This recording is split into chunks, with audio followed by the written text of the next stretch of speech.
Alam niyo guys, hindi natin masasabi ang mga pagkakataon na may tatarantado talaga sa atin. Mm. Kaya nga, bumili na ako ng gantong kalupit na mini CCTV. Aba, syempre, kailangan to. Lalong-lalo na paggabi. Syempre, diyan minsan, di natin alam, talagang tumitira diyan ang mga magnanakaw. Basta pagsasapit ng hating gabi or mga bandang madaling araw. Di ba? Di natin masasabi. Diyan malupit ang mga magnanakaw, guys. Kaya kung wala ka pa nito, siguraduhin mo na guys na meron ka ng ganito.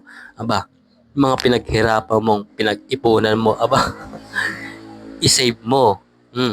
At alam mo dapat ang gagawin mo.